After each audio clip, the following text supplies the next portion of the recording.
Good day, friends, and welcome to today's WASE online channel.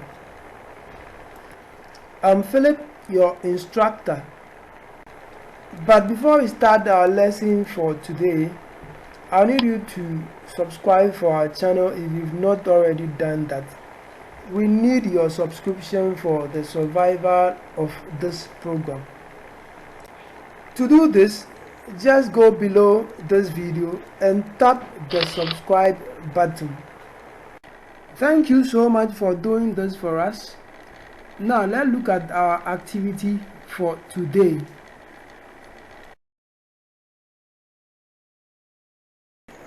So today we'll continue with bearings and vectors. I'll be looking at part 3 of this topic.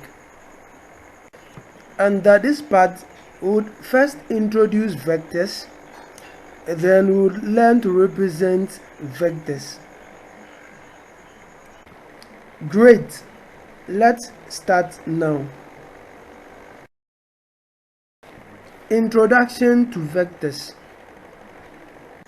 In your science class, you came across the term physical quantities. You were made to understand that items or quantities such as mass, area, force, weight are all examples of physical quantities. There are other forms of physical quantities such as length, volume, pressure, acceleration, velocity, etc. But of course, since this is not a science class, we are not going to spend time on these quantities.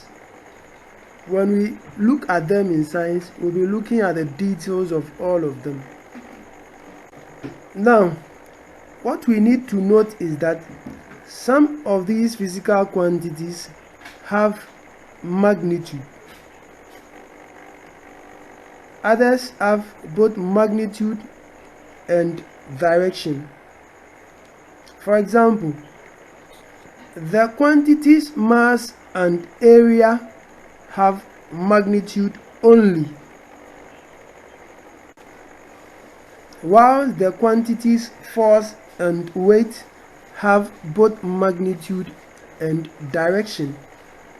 Now, these quantities that have only magnitude are referred to as scalar quantities, whilst those with both magnitude and direction are referred to as vector quantities.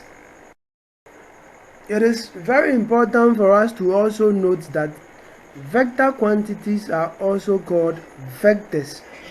Remember, they are vectors because they have both magnitude and direction.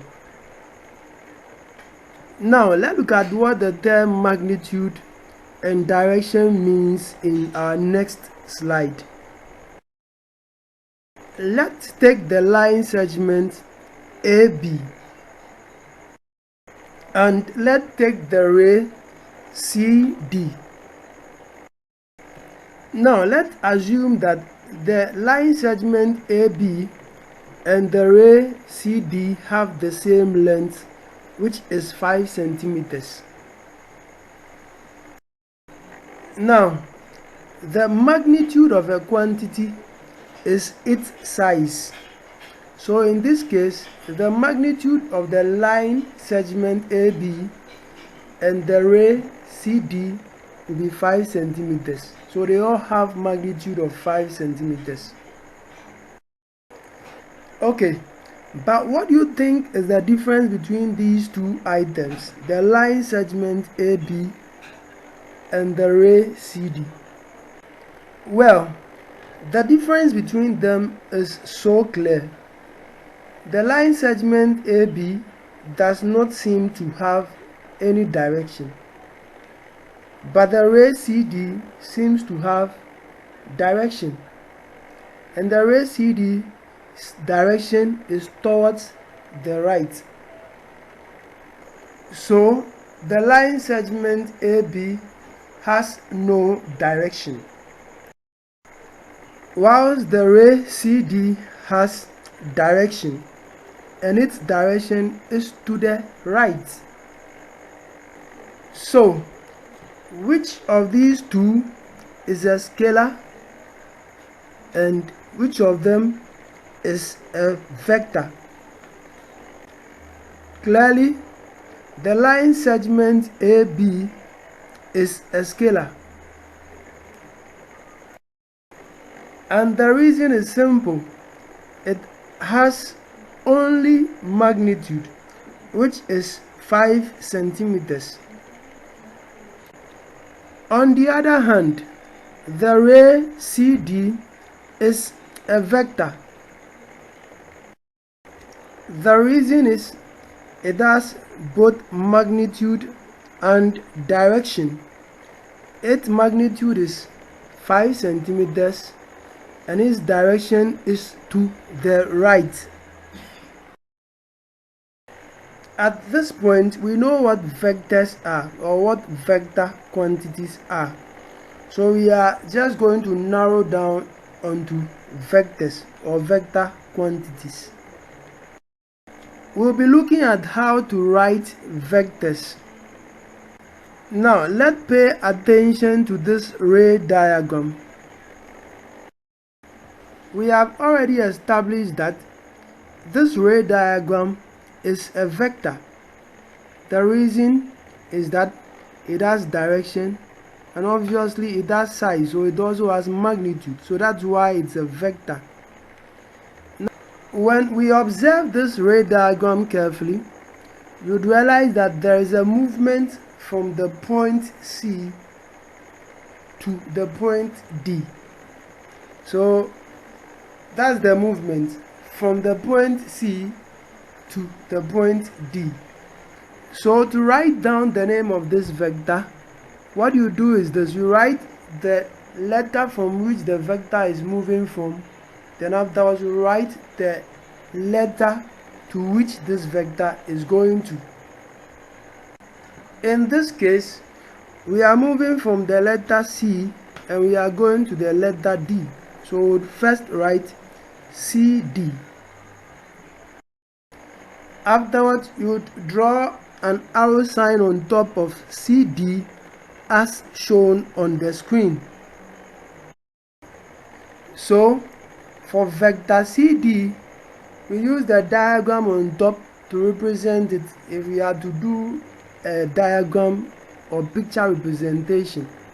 But if we are to just write the name, we use the CD with the arrow diagram on top neatly as it's being done on the screen.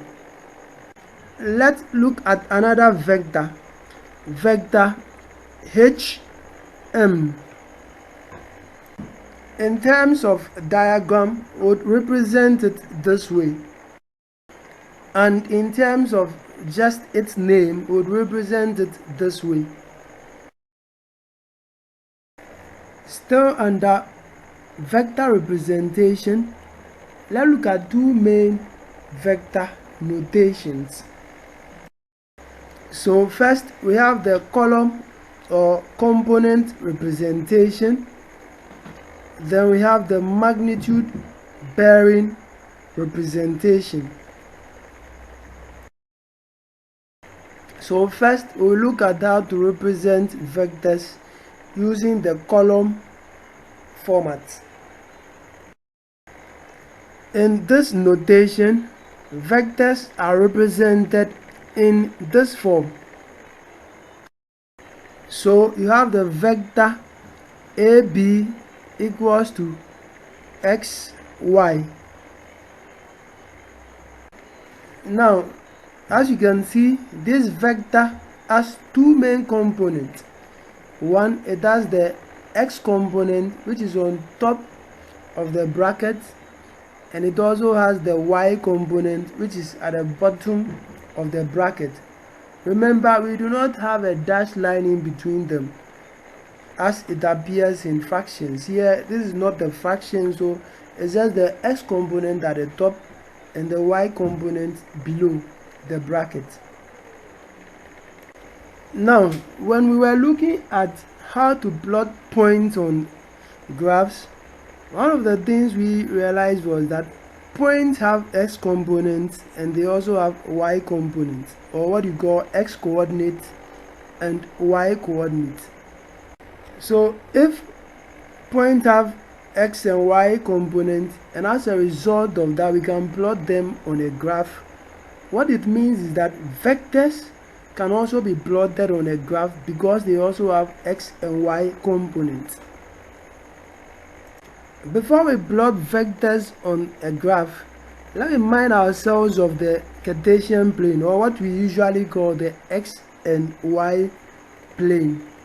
So on the Cartesian plane, you first have the horizontal axis, which we usually call the x-axis, and we also have the vertical axis, which we usually call the y-axis. The point where the x and y axis meet is called the origin.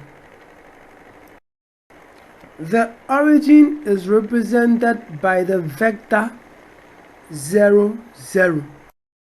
The reason is that at the origin, the x component of the vector is 0 and the y component of the vector is also 0. Now, it is also very important for us to note that numbers on the right side of the Cartesian plane and also on the top side of the Cartesian plane are all positive numbers, whilst numbers on the left side of the origin and at the bottom of the origin are all negative numbers. In our next slide, we are going to look at how we can plot vectors on the Cartesian plane. So let's look at example 1. In this example, we have been given the vector AB equals to 3, 2. So in the vector AB, its x component is 3 and its y component is 2. We are to draw this vector on the Cartesian plane. So first we would have to draw the Cartesian plane. On this Cartesian plane, we have the x and the y axis. Remember, we said that the point where the x and the y axis meet is called the origin. Remember also that the origin is the starting point of any movement. Now the vector given to us shows that it's starting from the point A. So what it means is that we would have to put the point A at the origin. That is the starting point. Also, the vector AB given to us shows that its x component is a positive number and its y component is also a positive number. So what this means is that we are going to make use of the positive axis. That is the top side of the origin and the right side of the origin. Now at this point we are going to move from the origin, which is the point A. Now let's note that vectors move according to their components. First, they move on the x component, then they move on the y component. So the vector given to us AB would have to first move 3 points on the x component. So let's quickly do that. It would then move 2 points on the y component. So let's do that one as well. So at this point, we've gotten to our final destination of our vector. Remember that from the vector given to us, we are supposed to move from A and we are supposed to go to B. So what this means is that our final destination will be represented by the point B. So let's put B at the destination point. Now we know our starting point of the vector, and we also know our ending point of the vector.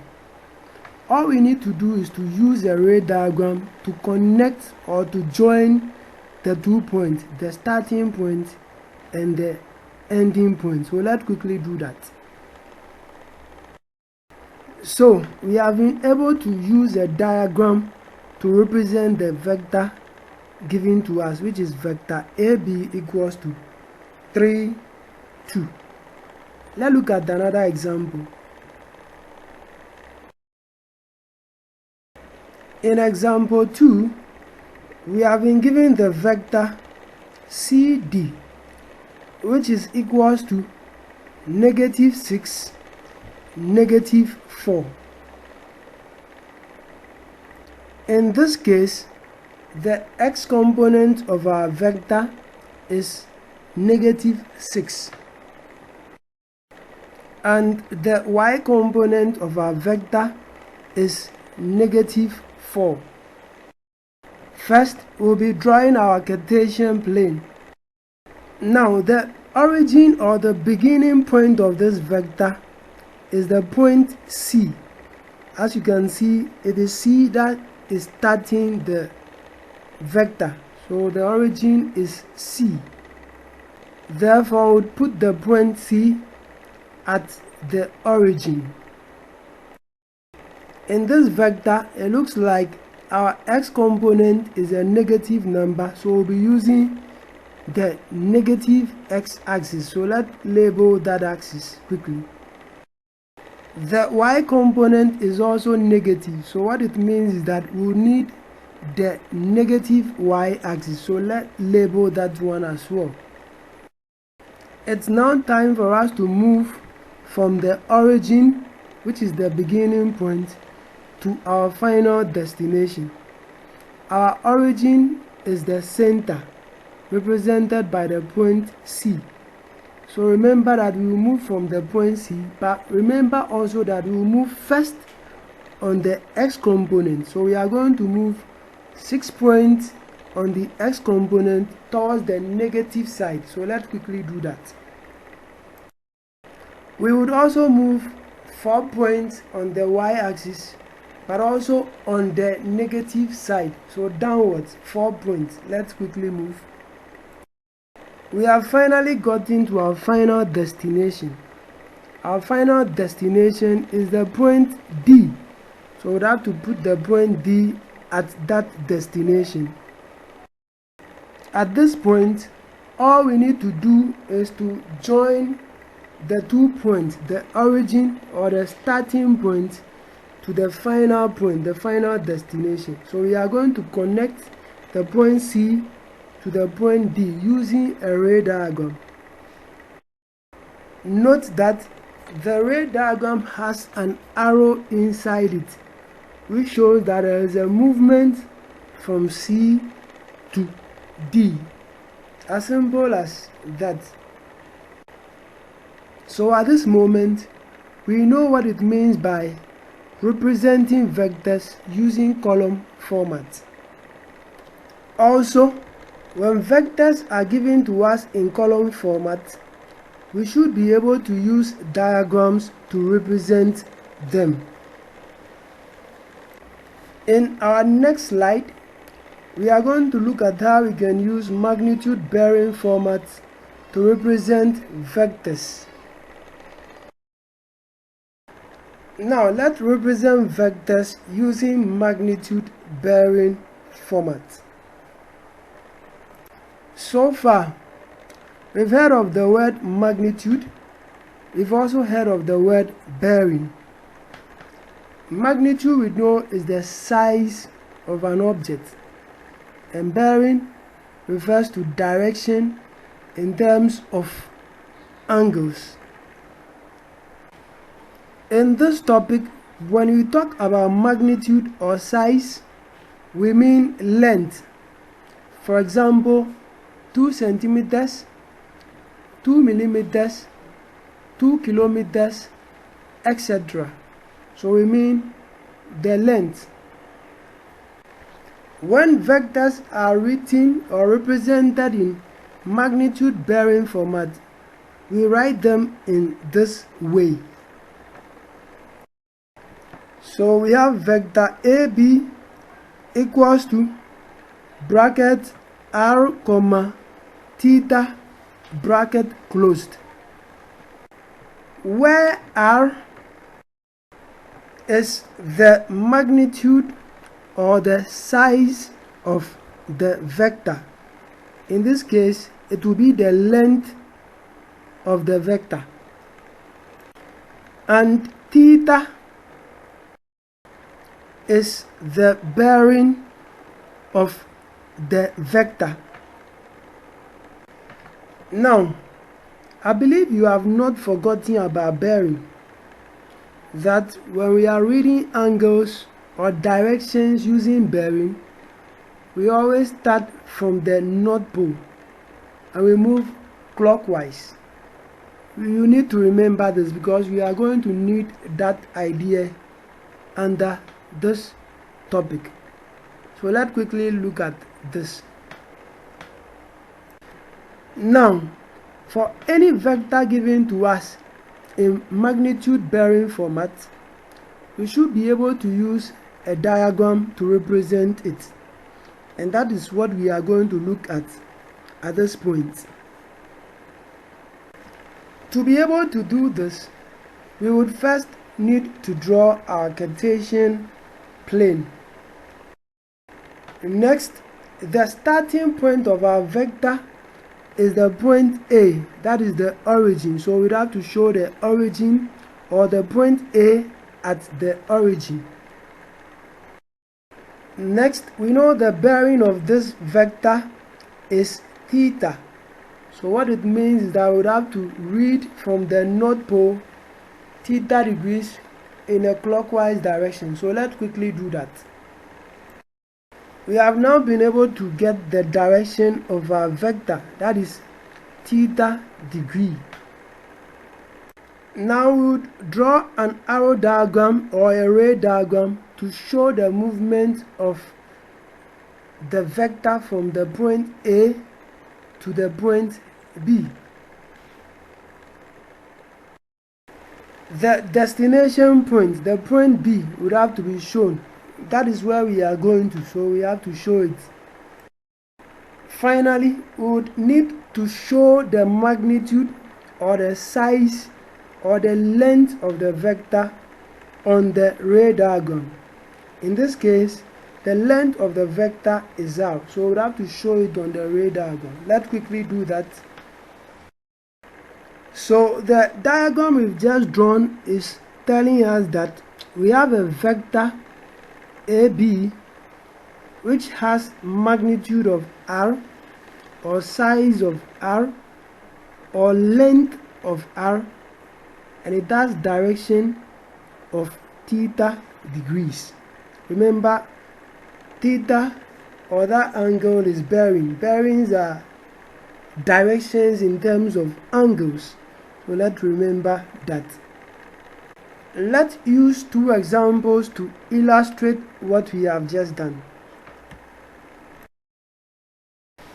Example 1.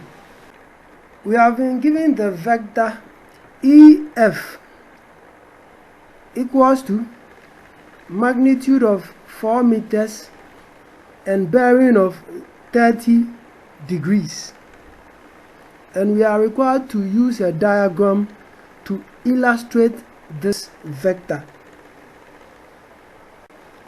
So first we would have to draw our Cartesian plane. The arrow on top of the vector shows that the vector is starting from E and it is going to F. So what it means is that its origin is E. So we are going to put the point E at the origin. So let's do that. The direction of this vector in terms of bearing is 30 degrees. So we'll have to show this direction. Starting from the North Pole, we'll count 30 degrees clockwise. Let's do this. We now know the direction of this vector. But at this point, we'd have to show our arrow diagram that is moving from the point E, the origin. So let's show that arrow diagram. Now we have to show our final destination. So let's show our final destination, the point F, at the end of the arrow diagram. Finally, we were told that this vector has magnitude of 4 meters. So we would have to indicate this 4 meters on the arrow diagram. Let's quickly do that. So that is it. It's looking so beautiful. The arrow diagram you would have to use to illustrate this vector EF equals to bracket magnitude of 4 meters and bearing of 30 degrees. Let's look at example 2. Example 2. We have been given the vector GH and it is equals to 2 meters 240 degrees bracket closed, and we have to illustrate this vector using a diagram. So let's quickly look at this. First, we would have to draw our Cartesian plane. From the vector given to us, the starting point is the point G. So we would have to show the point G at the origin of the Cartesian plane. The direction of this vector in terms of bearing is giving us 240 degrees. So we would have to indicate this 240 degrees on the Cartesian plane. Remember, we would have to start from the North Pole. We would count 240 degrees clockwise. So let's quickly do this. We will at this point need to draw our arrow diagram from the origin, the G. So let's draw the arrow diagram from the point G. Where are we going to? We are going to the destination point H. So we have to end the arrow diagram with the destination point, the point H. So let's quickly show H at the end of the arrow diagram. We would finally show our magnitude, which is 2 meters, on the arrow diagram. So let's quickly do that. We now know the two formats by which vectors are represented. First, we know that vectors can be represented in column format, and we know how to handle that. We also know that vectors can be represented using magnitude bearing format. We also know how to handle magnitude bearing formats. The other thing we need to note is this. It is highly possible we can be given a vector in one format, and we'll be asked to convert it to the other format. So that is what we are going to look at next. If you are given a vector in column format and you are being asked to convert it into magnitude bearing format, you should be able to do that. Also, when you are being given a vector in magnitude bearing format and you are asked to convert it to the column format, you should also be able to do that. That is what we are going to look at next. So let's go for it. So first, we'll convert from column format to magnitude bearing format. For example 1, we have been given the vector KE equals to 3, 2. it is a column vector, and we are to convert from this column vector to magnitude bearing form. For us to be able to do this, all we need to do is to find the magnitude of this vector. Then afterwards we'll find the bearing of this vector. We then put them together into the magnitude bearing format. So let's first start by looking at how to find the magnitude of this vector. From our previous lesson on vectors and bearing, we learned about how to find the magnitude of vectors.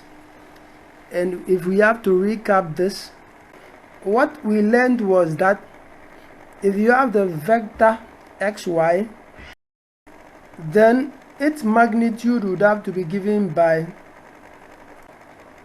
square root all into bracket x square plus y square. Let's apply the same principle in finding the magnitude of the vector ke.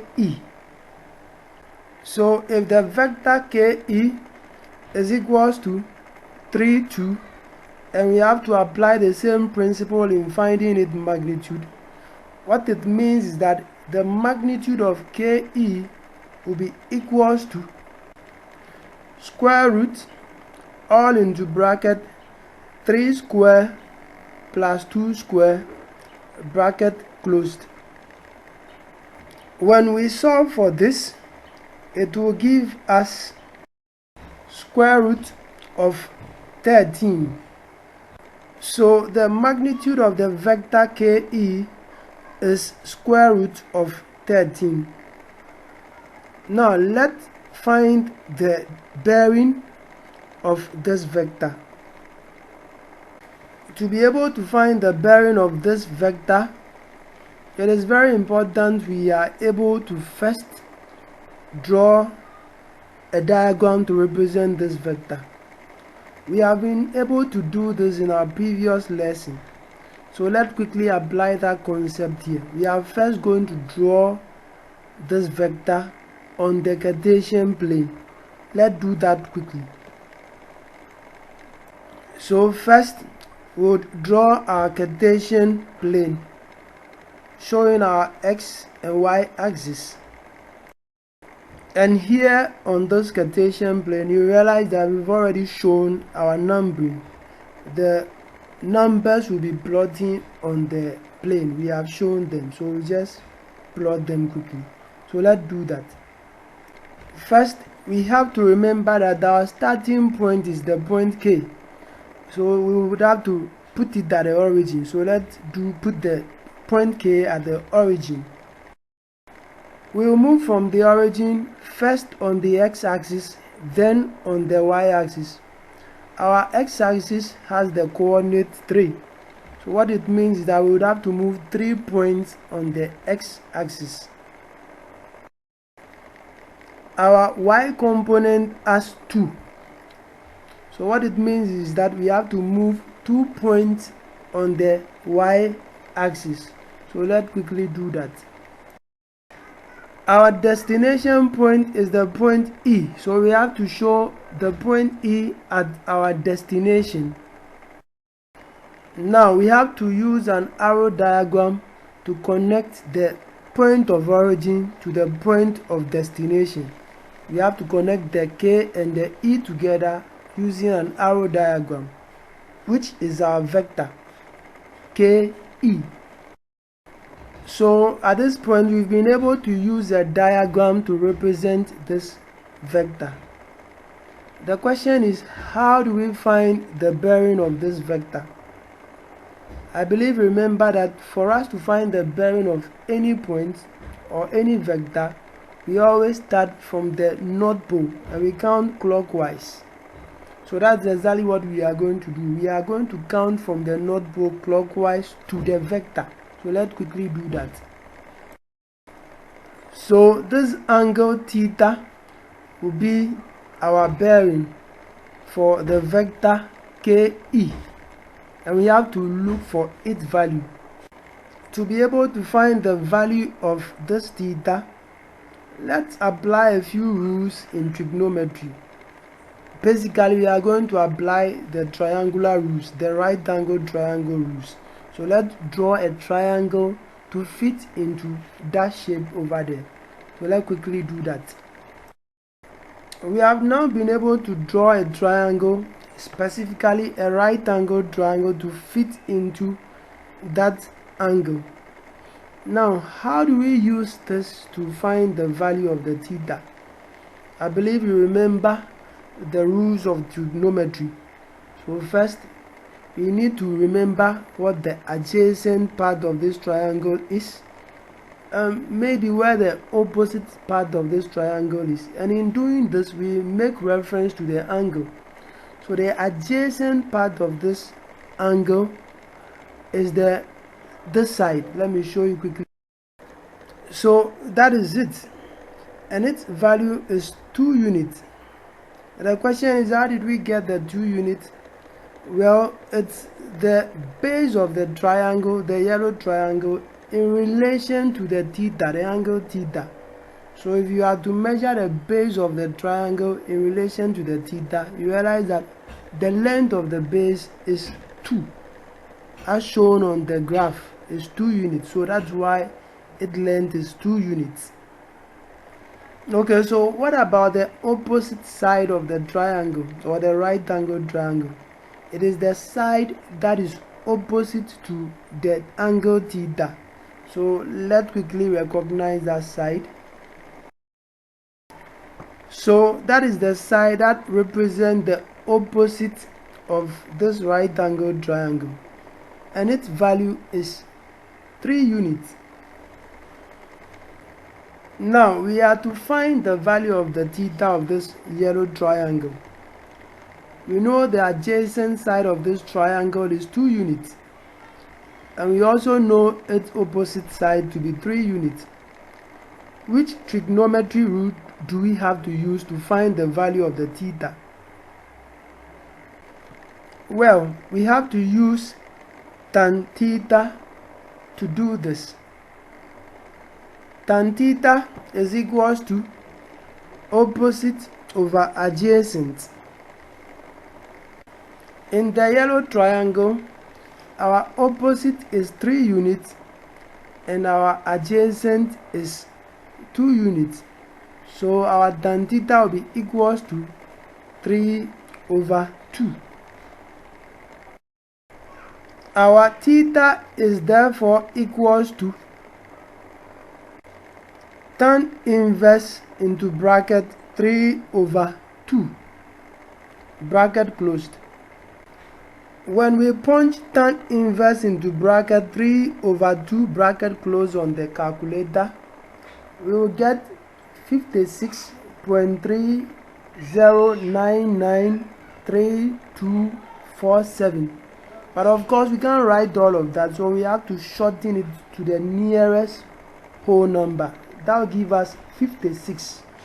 Remember, we are doing bearing, so it will be 056. So we've been able to find the value of the angle theta, which also represents our bearing. So we have our bearing to be 56 degrees, and we also have our magnitude to be square root of 13. So we would have to put the magnitude and the bearing together in order to get our vector in magnitude bearing format. So let's quickly write that answer. As you can see, our vector KE is now in magnitude bearing format, and it is square root of 13 units, 56 degrees. So that's the final answer to this problem. Let's look at example 2. Example 2. In this example, we have been given the vector CD equals to -6, -4, and we are to convert it into magnitude bearing format.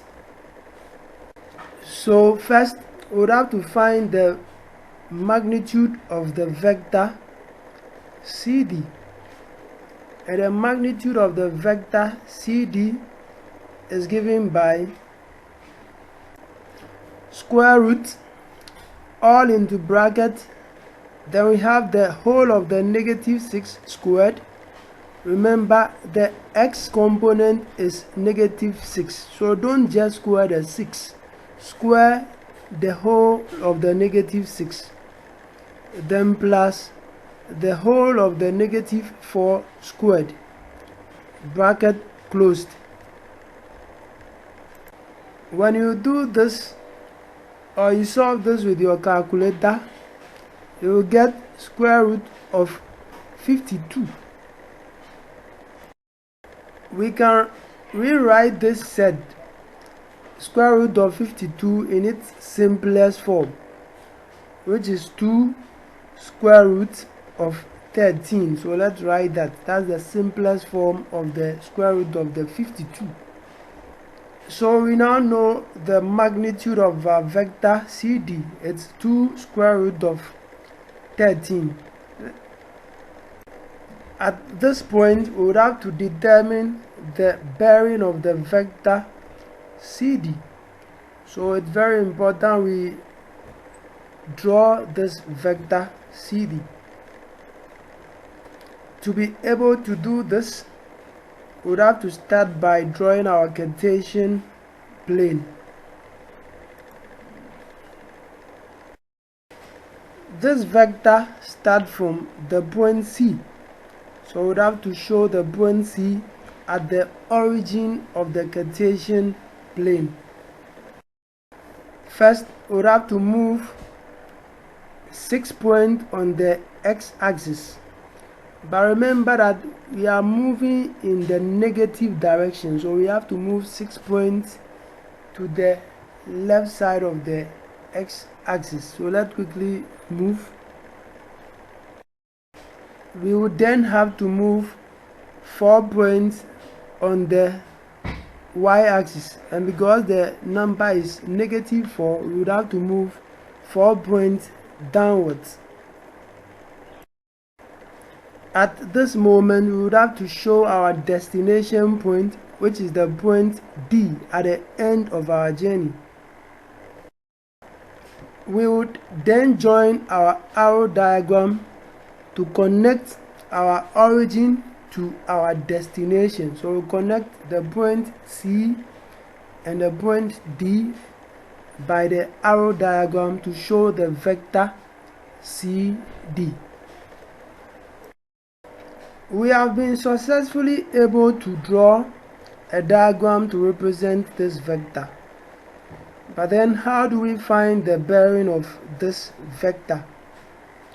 Remember, to find the bearing of a vector, you always start from the North Pole and you count clockwise. So what it means is that we are going to count clockwise from the North Pole until we meet the vector CD. To be able to do this, we have to make 2 main movements. Let's pay attention to those 2 main movements. First, we can move from the North Pole straight to the South Pole. That's the first part of the movement. Then we would move from the South Pole to the vector CD. What this means is that the blue region joined to the green region will give us the bearing of this vector. So as for the blue region, we know its value. Remember, it's an angle on a straight line. It is 180 degrees. Remember also that I moved from, it's an angle that started from the North Pole to the South Pole. That angle is 180 degrees. However, how do we find the green angle? So to be able to do this, we would have to draw our right angle triangle in that region, so we can use trigonometry rules to solve for that angle theta. So let's do that.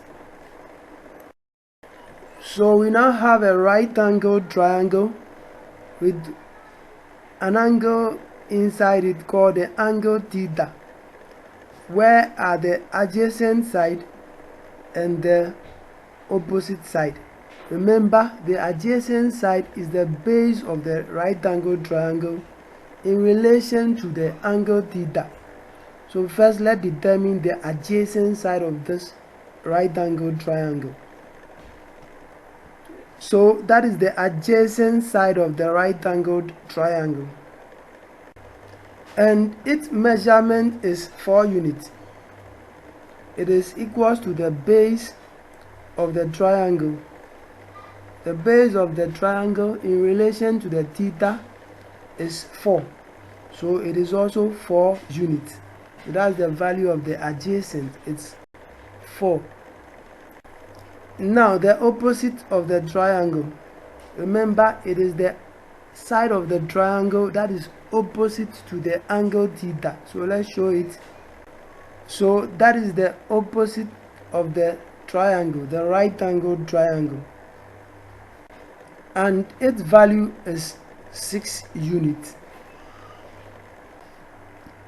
Now for this right angled triangle, we know its base or its adjacent to be 4 units, and we also know its opposite to be 6 units. Which trigonometry rule would we have to use to find the angle theta? Well, we have to use the trig rule tan theta, and tan theta equals to opposite over adjacent. Our opposite is 6 units and our adjacent is 4 units. So tan theta will be equals to 6 over 4. Our theta would therefore be equals to tan inverse into bracket 6 divided by 4, bracket closed. Now remember, when we point this in the calculator, whatever answer we are going to get, we are going to write it in the nearest whole number. So just remember that. And when we do this, we are going to get 56 degrees.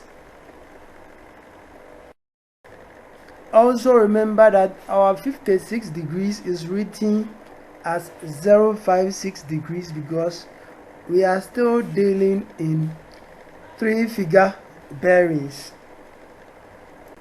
Let's also note that the 56 degrees is not our bearing. It is only the angle for the theta. Our bearing is the blue angle plus the green angle. So what it means is that we have to add the blue angle, which is 180 degrees, to the green angle, which is the theta, and it is also 56 degrees. We have to add those two angles together. So let's quickly do that. When we add 180 plus 56 degrees,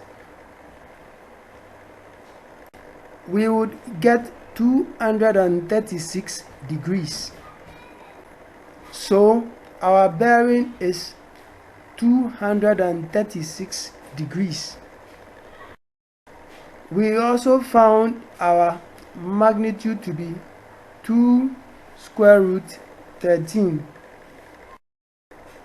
At this point, we will join our magnitude and our bearing together to get our final answer. When we do this, we will get our vector CD to be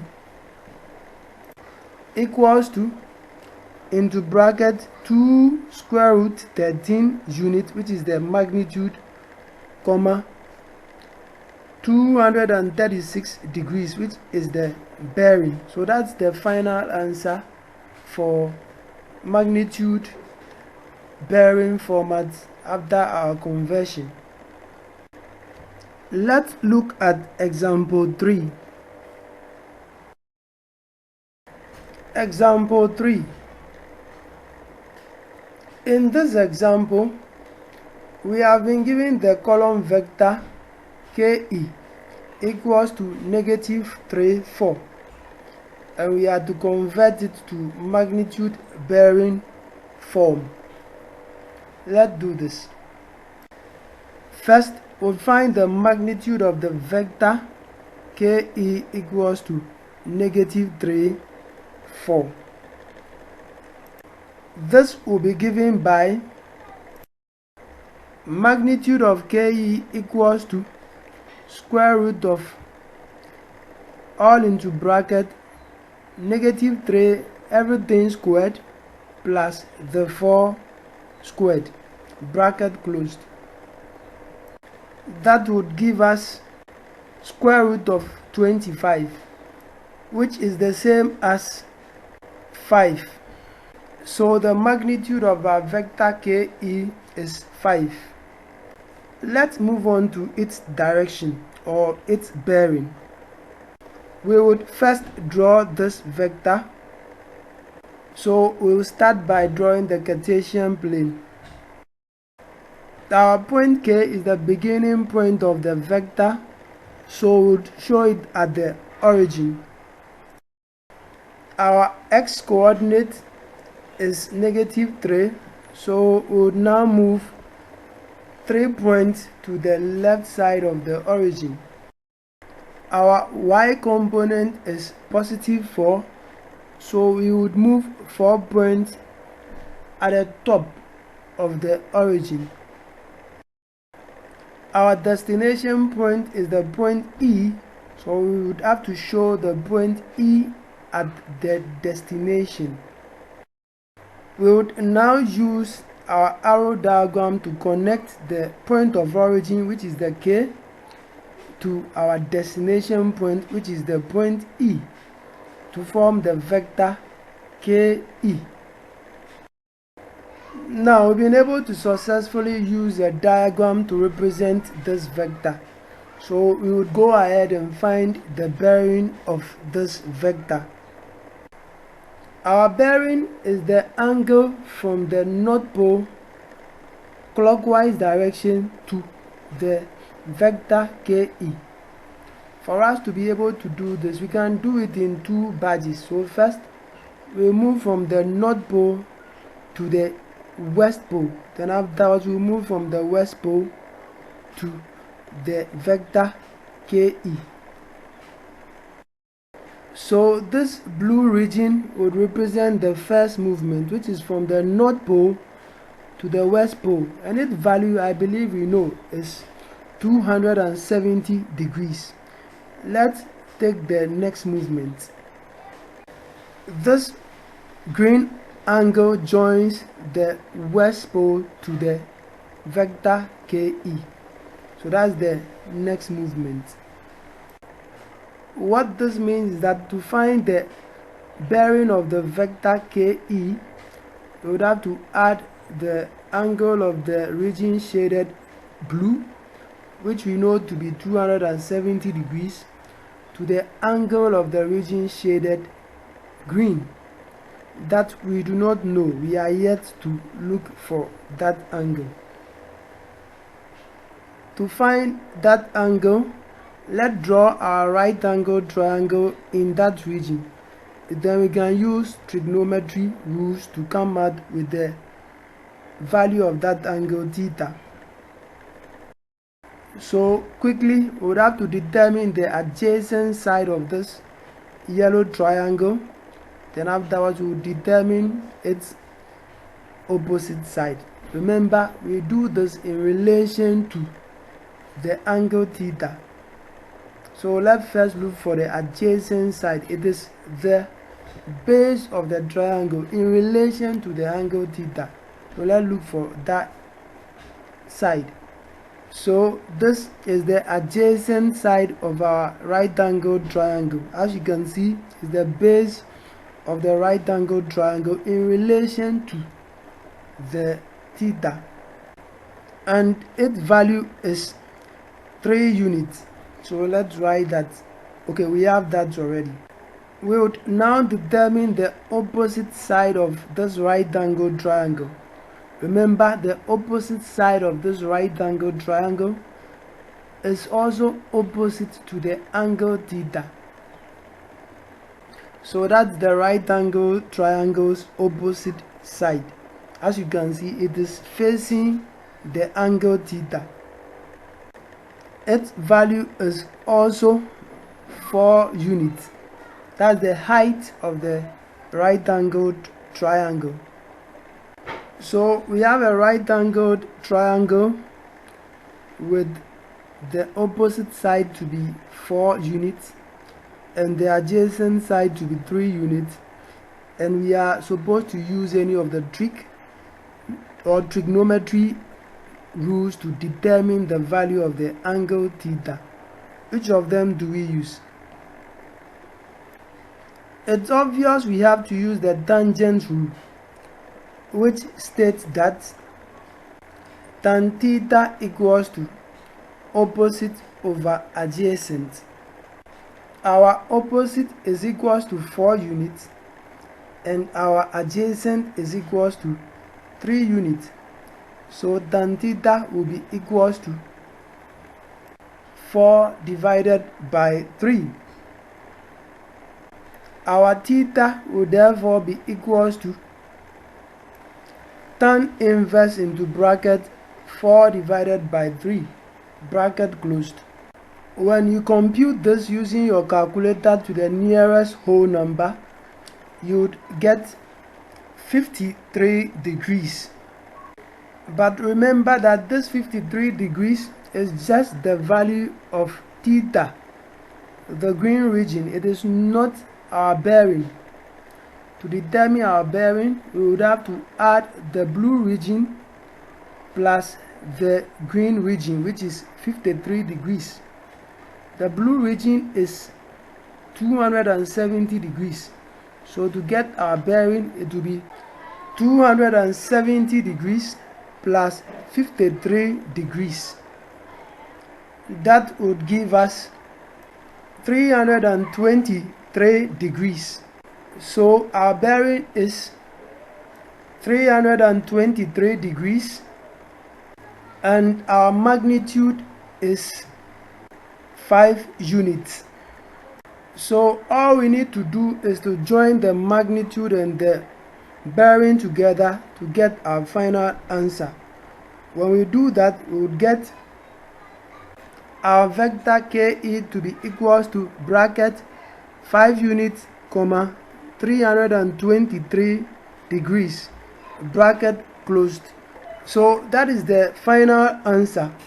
So at this point, we can convert vectors from column format to magnitude bearing format. Let's learn the other way around. We are going to be given magnitude bearing format and we have to convert them to column format. Okay, so we are going to convert vectors from magnitude bearing format to the column or component format. But before we do this, we need to learn a few things that would enable us to do that. First, we are going to look at the Cartesian plane. So this is the Cartesian plane. As you can see, this plane is divided into 4 main quadrants. Let's look at the first quadrant. So that is the first quadrant. What you need to note is that in this quadrant, any vector that appears here has both the x and the y coordinates, or both the x and y component to be positive. Let's go to the quadrant 2, or the second quadrant.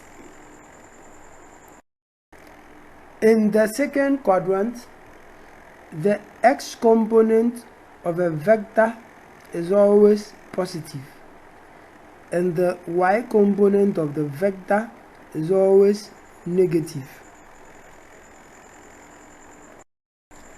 Let's go to the third quadrant. In this quadrant, the third quadrant, the x component is negative and the y component is also negative, always. Let's go to the fourth quadrant. In the fourth quadrant, the x component of the vector is always negative and the y component of the vector is always positive. Let's quickly memorize what we have learned.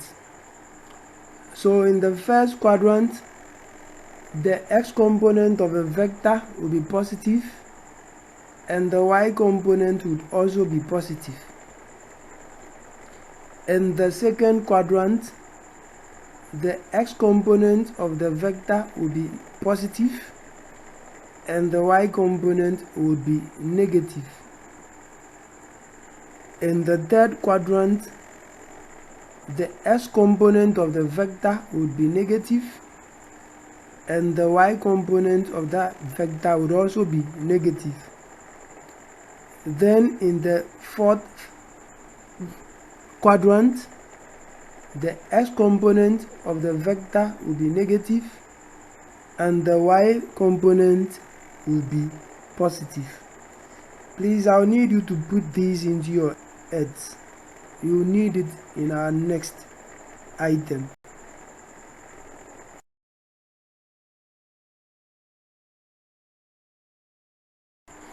Now let's draw a vector from the origin of the Cartesian plane. So first, we are going to assume that this vector has a magnitude of r and it also makes an acute angle with the horizontal line, that's the x-axis, which is alpha. So here, two things: its magnitude is r and it makes an angle with the x-axis. Let's also assume that this vector is called vector ke. Now I'll need you to pay attention to what I'm going to say next. For any vector that has the magnitude r and that makes an acute angle alpha with the x-axis, that vector can be given as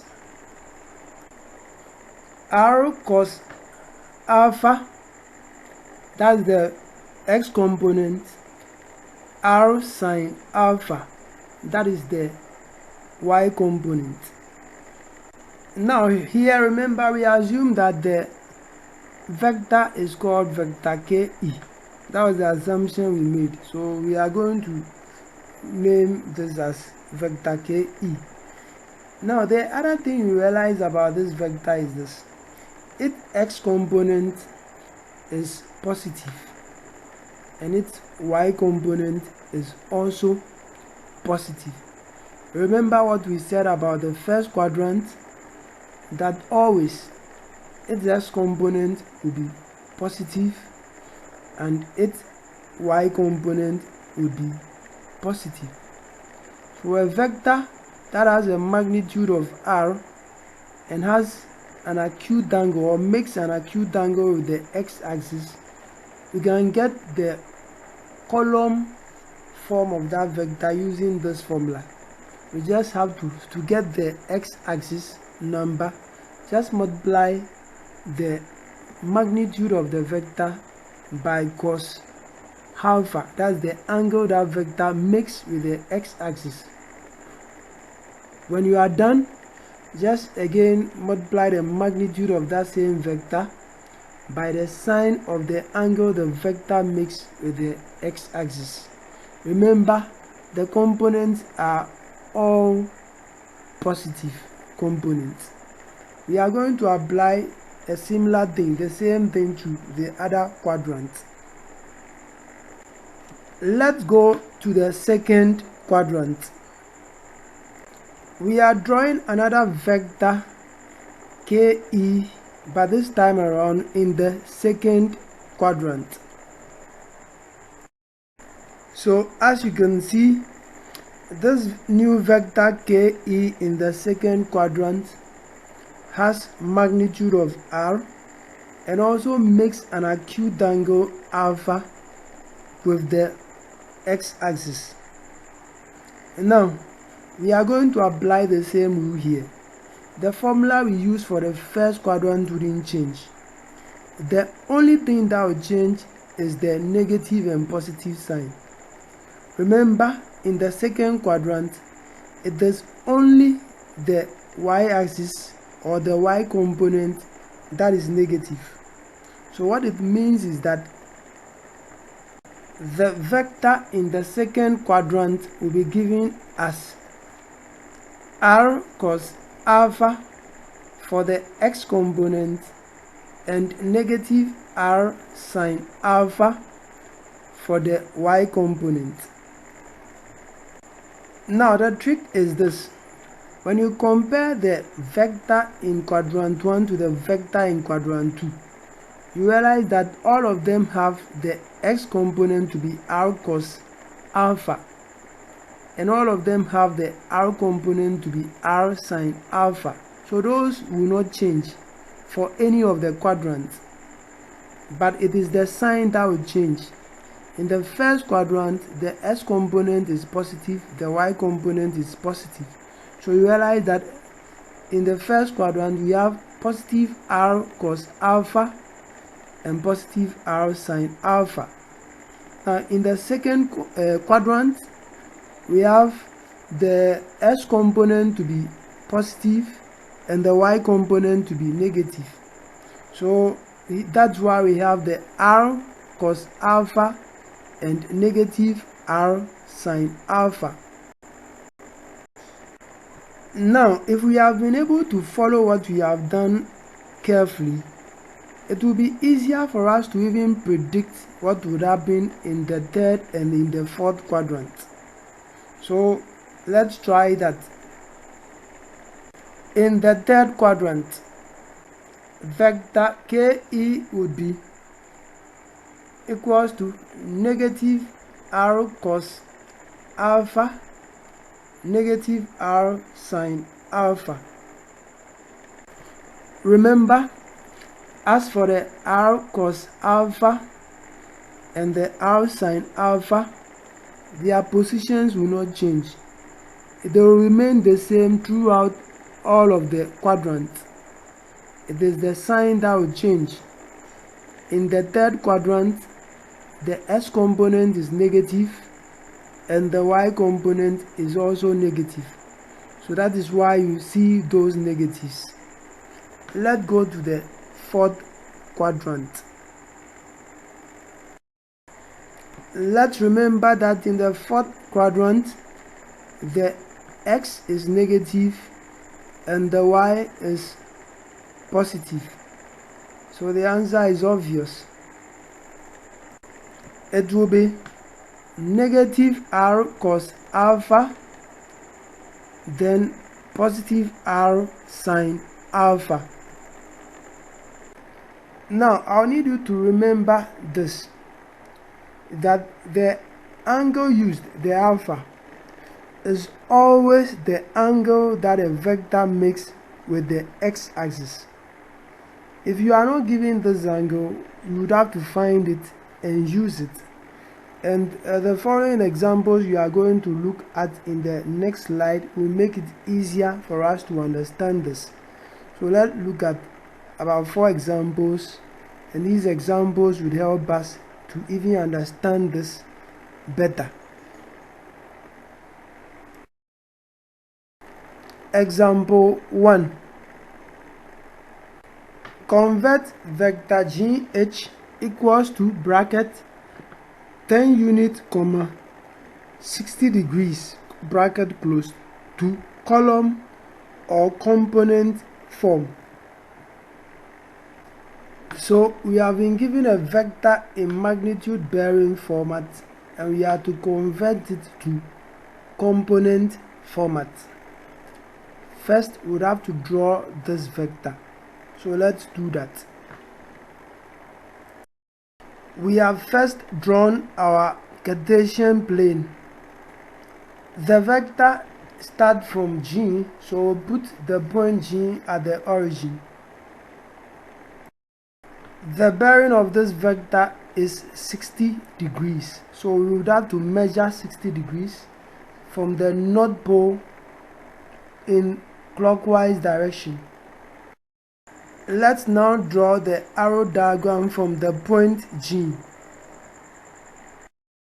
This vector would end at the point H, so let's terminate the movement of the arrow with the point H. The magnitude of this vector is 10 units, so let's show the magnitude 10 units on the arrow diagram. At this point, we have been able to successfully draw this vector. So we are to find the x component and the y component of this vector. The angle 60 degrees shown on the screen is the bearing. We cannot use this angle. Why? Because this angle is not the angle the vector makes with the x-axis. So for us to get the best angle for us to use, we would have to find the angle the vector GH makes with the x-axis. This is simple to find. Remember, from the North Pole to the x-axis, the angle in between them is 90 degrees.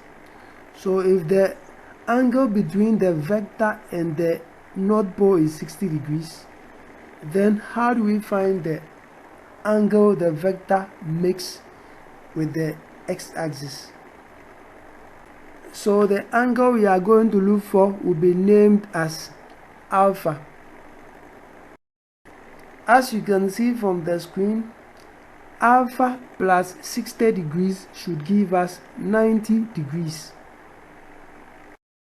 So for us to get the value of alpha, we have to move the 60 or the positive 60 to the other side of the equation.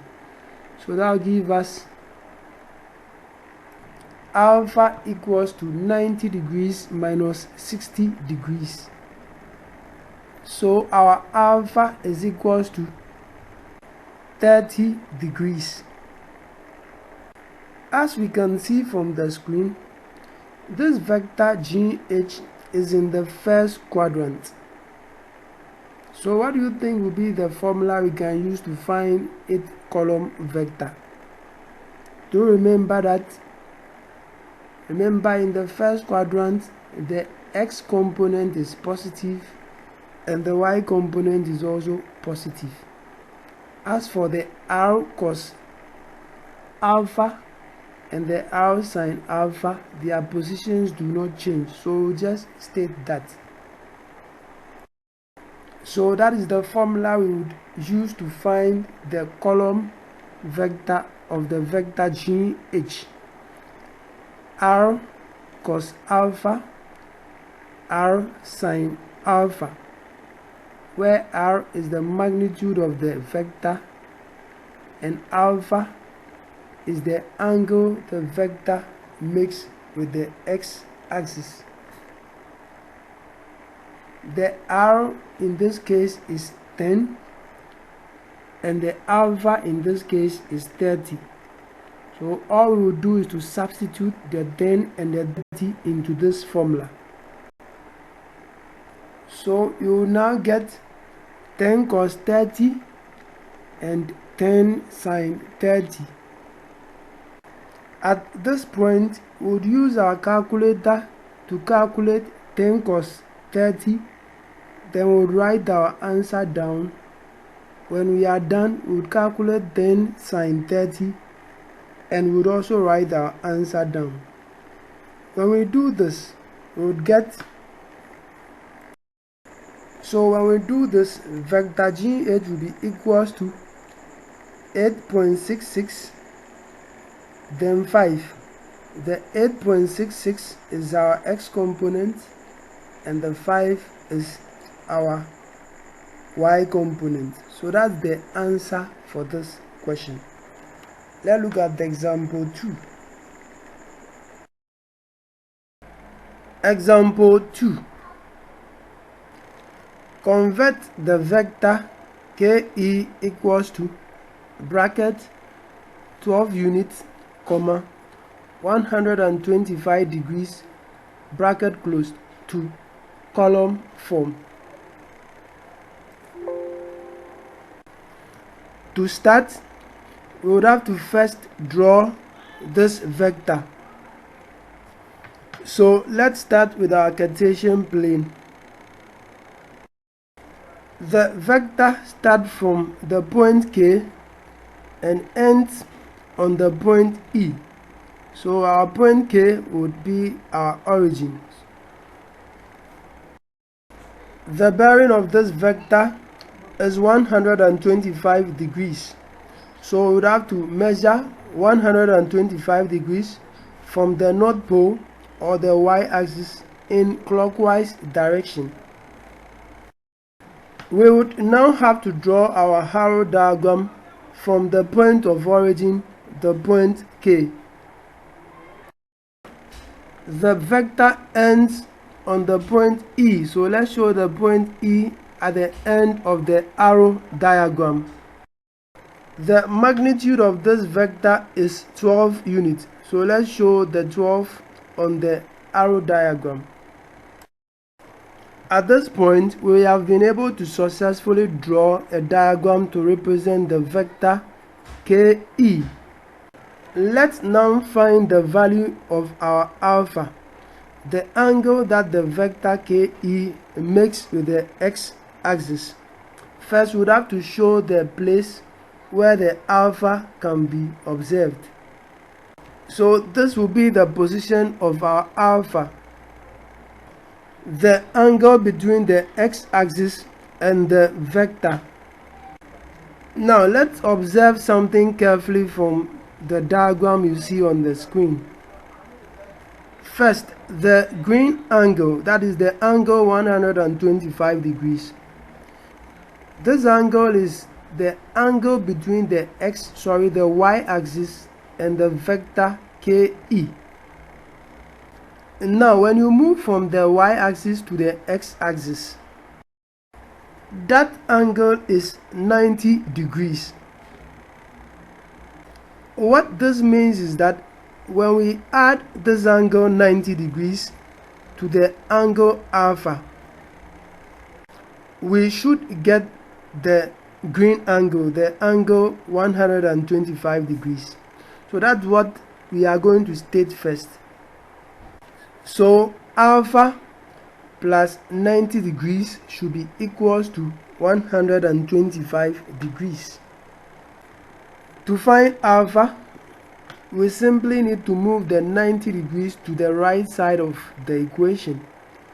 And when we do this, we would get alpha equals to 125 minus 90. 125 minus 90 would give us 35 degrees. Now let's ask ourselves, which quadrant would you find the vector KE? Well, the vector KE is in the second quadrant, or it is in quadrant 2. Again, what can we say about the quadrant 2? The quadrant 2 has the x-axis or the x component to be positive and the y component to be negative. So for us to find the column form of the vector KE, we have to use this formula. Vector KE equals to R cos alpha, that's the x component, then negative R sine alpha, that is the y component. Next, we have to substitute our magnitude, which is 12, and the value of the alpha, which is 35 degrees, into this formula. When we do that, we would get 12 cos 35 degrees, which is the x component, and negative 12 sine 35 degrees, which is the y component. So now we are going to punch 12 cos 35 degrees on the calculator. Whatever we get, we are going to write it down. When we are done, we will punch negative 12 sine 35 degrees on the calculator. We would also write that down. When we do this, the vector KE would be 9.83 on the x component and negative 6.88 on the y component. So we have been able to convert the magnitude bearing form of the vector KE to its component form. Let's look at the example 3. Example 3. Convert vector NF equals to 2 unit 250 degrees to column or component form. Let's draw our Cartesian plane. The point N starts this vector, so it will be our origin. Our bearing is 250 degrees, so we would measure it from the north pole or from the y-axis clockwise. We will now draw our arrow diagram moving from the point of origin, the point N. So let's draw our arrow diagram from point N. The vector ends on the point F. So let's indicate the point F at the end of the arrow diagram. The magnitude of our vector NF is 2 units. So let's indicate the magnitude 2 units on the arrow diagram. So we have been able to draw our vector NF. Let's proceed with the rest of the solution. I still believe we remember that the alpha is the angle that the vector, in this case the vector NF, makes with the x-axis. So let's first show this angle. How do we find this alpha? We need to pay attention to what I'm going to say. Now when you move from the north pole in clockwise direction, you go to the east pole, you come to the south pole, then you move to the west pole. What is the total angle you have moved from the north pole to the west pole? The total angle moved from the north pole to the west pole is 270 degrees.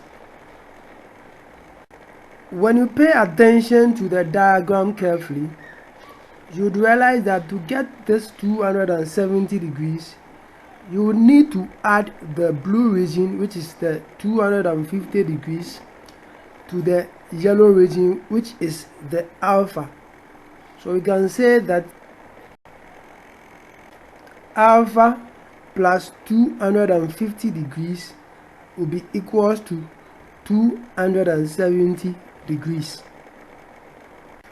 To find alpha, we would have to move the 250 degrees to the right side of the equation, and we are going to get alpha equals to 270 degrees minus 250 degrees.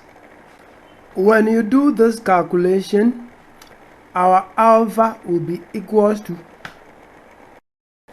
20 degrees. Now we have been able to find our alpha. Again, our vector NF, which quadrant can you find it? Well, the vector NF is in quadrant 3. In quadrant 3, the x component is negative and the y component is also negative. So the formula we are going to use to find the column form of the vector NF is this: negative r cos alpha for the x component and negative r sin alpha for the y component. Our alpha is 20 degrees and our r, the magnitude, is 2 units. So all we need to do at this point is to just substitute the 2 units and the 20 degrees into this formula. When we do that, we are going to get negative 2 cos 20 for the x component and negative 2 sin 20 for the y component. You now punch the negative 2 cos 20 on the calculator, then you write your answer down. Afterwards, you punch negative 2 sin 20 on the calculator, then you write your answer down. When we do this correctly, we would get vector NF in column form to be negative 1.88, that is the x component, and negative 0.68, that is the y component. Let's look at the final example, example 4. Example 4. Convert vector EJ equals to 3 units 310 degrees to column or component form. Let's first draw our Cartesian plane. This vector starts from E, so we would show E at the origin. Our bearing is 310 degrees, so we would measure this bearing from the y-axis or the north pole clockwise. We would then draw our ray diagram from the point E, that's the origin. Our vector ends with the point J, so we show J at the end of the ray diagram. The magnitude of this vector is 3 units, so we would have to show 3 on the ray diagram. We have been able to draw the vector EJ. It is time for us to show its alpha angle. That is the angle the vector EJ makes with the x-axis.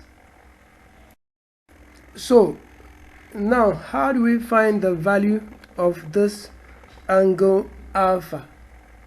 Now, the blue angle, that is the angle from the y-axis to the vector EJ, is 310 degrees. We also know that when we move from the north pole, the y-axis, to the west pole, the x-axis, we have moved an angle of 270 degrees. What this means is that when we add the alpha angle to the 270 degrees, it should give us the blue region, which is 310 degrees.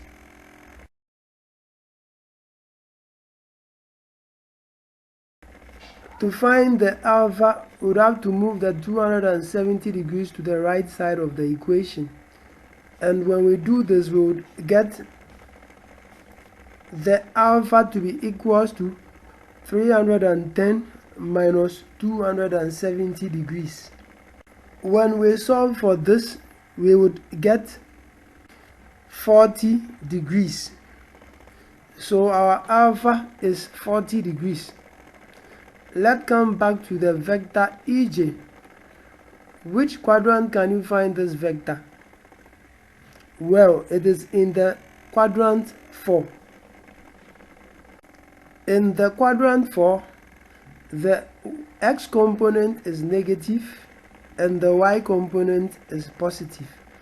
So this is the formula we would have to use to convert EJ to its column vector.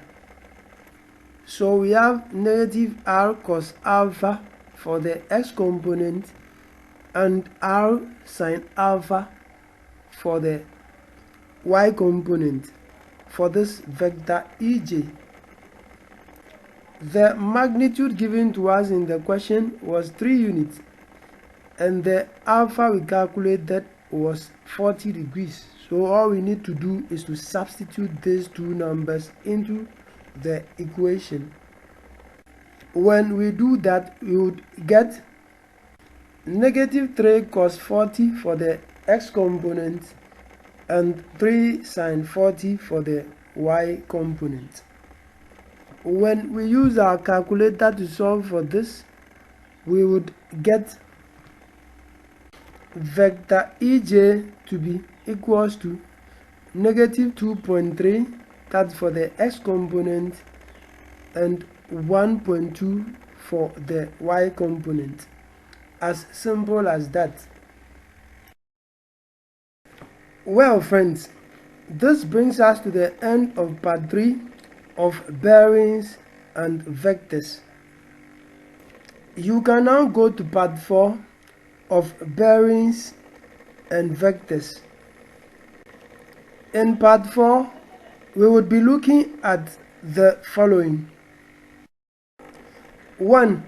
How to find the magnitude and direction of vectors. 2. Addition and subtraction of vectors. 3. Multiplication and division of vectors by scalars. Then 4. Zero vectors, unit vectors, and equality of vectors. Thank you very much and stay safe. But if you have not subscribed for this channel, please go to the bottom of this video and punch the subscribe button. We'll meet again in our next video. Thank you so much.